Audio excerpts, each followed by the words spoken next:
عمرو ال AI مع الكودينج دخل بقوة وبقينا بنستخدمه في حاجات كتير. مبهدلكوا. بقينا مؤاخذة يعني. بنستخدمه كارسر وفايب كودينج وفاير بيس داخل بقوة، وجوجل طبعا، وكوبايلوت وحاجات كتير كده، وتولز كل يوم بتتطور مع الديزاينرز.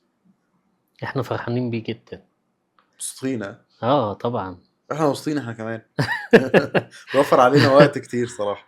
لا، خليني احكي لك الموضوع ماشي ازاي، لان الناس بتخاف من اي حاجة جديدة، ودي كارثة.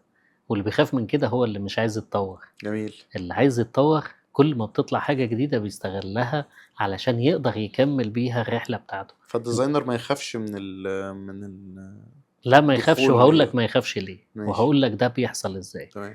احنا زمان كان عشان حد يروح يعمل بحث أو يعمل تقرير عن حاجة كان لازم يسافر ويروح مكتبة ويقرأ ويعمل كانت رحلة شاقة يعني.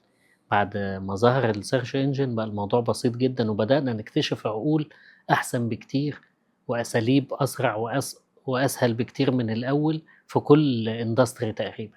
ال AI عامل زي كده بالظبط. ال AI هي تول بتساعدك في حاجات كتير أوي ما بتعملهاش.